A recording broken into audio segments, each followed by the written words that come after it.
Bueno, fíjate, yo creo que la oportunidad, esto que llaman paquete, tiene como un sentido de ocultamiento.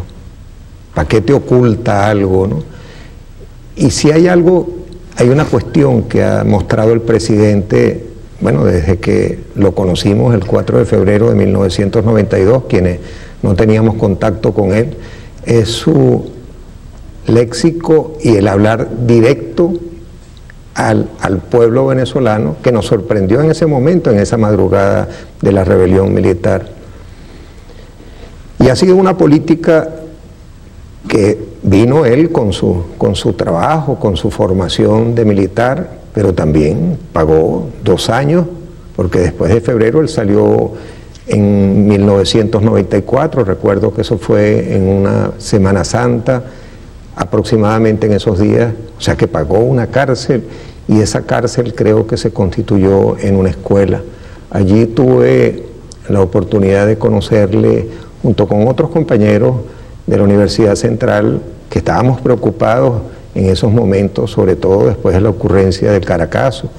Qué tragedia la nuestra, porque todavía ni siquiera a tanto tiempo sabemos cuántas personas murieron y en las condiciones que lo hicieron. En este momento se están haciendo unas nuevas investigaciones. Esa preocupación, ese tesón, esa perseverancia y ese empeño, ese compromiso que ha tenido el presidente Chávez en términos del ser humano es lo que nos trae en parte a nuestra conversación. ¿Para qué sirve la economía, Walter, si al final de cuentas no va en beneficio del ser humano?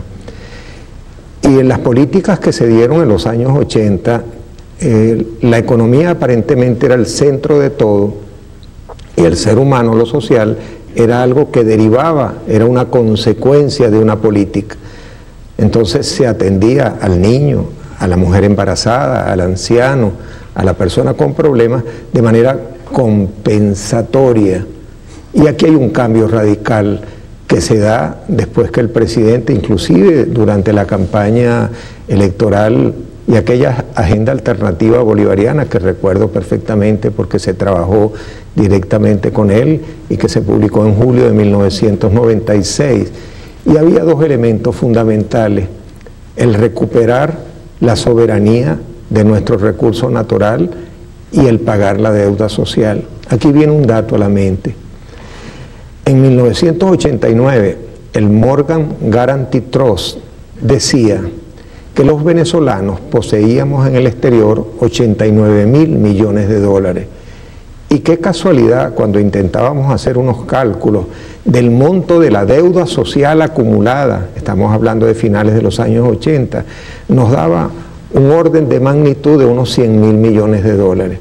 Es que hubo durante un cierto tiempo una transferencia de recursos que eran públicos y se transformaron en recursos privados, pero privados no en las manos de los 27 o 26 millones de venezolanos, privados en las manos de 20, 30 mil personas.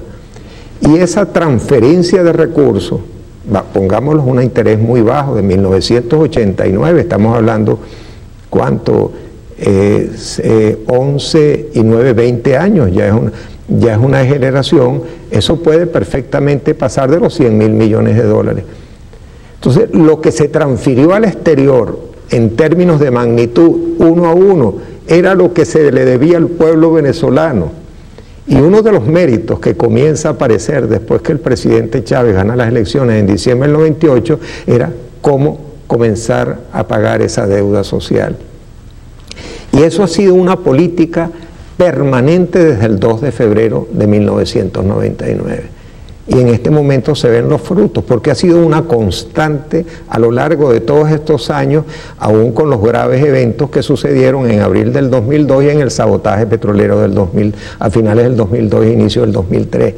Esa política constante que la ve con tanta pasión el presidente ahora cuando se está recogiendo, y en el sentido autocrítico lo que está sucediendo con los hospitales. Hoy en día hubo un acto con el presidente de los compañeros que se incorporan al ejército de médicos y compañeros, y bueno, por supuesto que tenemos que agradecer siempre al pueblo y al gobierno cubano por el aporte que nos han dado, pero ahora son ya venezolanos que se incorporan a esto. Entonces, la política social inclusiva, el incluir, el venir acá de ese ser humano que era compensado con algunas medidas, sea un niño, una mujer embarazada, un anciano, hoy son el centro de la política. Y cuando los economistas hablaban en los años 80, bueno, y ahora la referencia que tú haces al Fondo Monetario Internacional y todo, y parece que no tuvieran la cara para lavarse un poco la vergüenza de que parece que fueran nuevitos en estas experiencias cuando fueron ellos los grandes promotores. Actúan como testigos y no como factores. Son cínicos de la historia. Es increíble. Walter, y eso que está pasando en Estambul, yo lo viví en el Comité de Desarrollo que Venezuela representa a México y a España en la reunión de abril. Yo no fui ahorita a Estambul, estaba nuestro representante José Alejandro Rojas Ramírez, porque estamos metidos en Venezuela, en el fondo, tratando de ver qué es lo que está ocurriendo con nuestro país y cómo resistimos a este embate de una crisis que no es coyuntural, no es la caída del Lehman Brothers, del ícono del capitalismo mundial, la General Motors o la Chrysler. Es la crisis, como nos lo dice el profesor Mesaros, estructural del capital, porque esta no es una crisis coyuntural, es una crisis estructural que viene madurando desde los años 70, o sea que ya tenemos casi 2 generaciones. La guerra del Vietnam, ¿acaso que no significó una derrota del imperio militar industrial de los Estados Unidos? La invasión a Afganistán, donde los soviéticos que dejaron, o ahora Irak, y quién sabe qué están pensando con estas provocaciones tan cerquita de nuestras fronteras con los hermanos de otros países. Eso fracasó. Y fracasó el poderío industrial de la mayor potencia, porque tienen el mayor Producto Interno Bruto, y sobre eso a lo mejor hablamos de ese indicador. Es la mayor economía del mundo. El PIB hay que desmontarlo como mito también. No, pero es que se está cayendo a pedazos, porque tiene las piernas muy frágiles.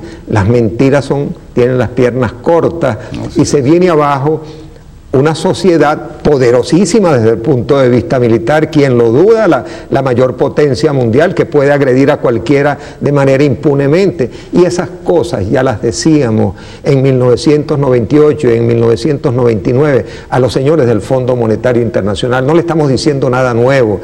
Nos decían que si no seguíamos las políticas del Fondo Monetario Internacional en 1990, después de ganar las elecciones del presidente Chávez en 1998, íbamos a fracasar. Estamos hablando de hace 10 años, Walter, en una lucha sostenida, y cuando fuimos, inclusive cuando fuimos con el presidente a hablar con todas las calificadoras de riesgo a Nueva York, calificadoras de riesgo que decían que todo estaba bien, cínicos. Son cínicos de un movimiento que se viene abajo por implosión del sistema. No es que se vaya a terminar eso de un día para otro, por Dios, así no es la cosa. Así cayó el imperio soviético, ¿verdad? O sea, la construcción de más de 70 años de construcción de una experiencia socialista, pero ahora no son la tragedia de las torres, es que se viene abajo los íconos del capitalismo, porque esta es una crisis reptante, una crisis global, una crisis que abarca todos esos espacios a los cuales le llegas a través de esto. No solamente es Europa, es Asia, es Australia, también la China, y por supuesto América Latina y los Estados Unidos, donde parte esta crisis con la cosa del Lehman Brothers. Aquí tengo unas gráficas que más te los voy a mostrar en algún momento, Walter. Pero lo más importante es el ser humano. Si la economía no sirve para que el ser humano sea una persona feliz, la economía no sirve para nada. Y hay gente que cree que la economía es un fin en sí mismo y nos pretenden dar clases con modelitos. Mira, eso lo aprendí muy temprano en mis tiempos de los profesores Carlos Domingo y Oscar Barsaski en el CENDE, cuando estudiábamos el curso de planificación del desarrollo. nos enseñaron todos los trucos de los modelos matemáticos, toda la modelación, porque ellos sí fueron próceres en aquellos momentos de diseñar instrumentos, pero son instrumentos de trabajo, y esta gente cree que los modelos que tienen en la cabeza, así se funciona la realidad, y pretenden invertir, esa es la ideología, ¿verdad? Pretenden que la realidad funcione como los modelitos que tienen en su cabeza,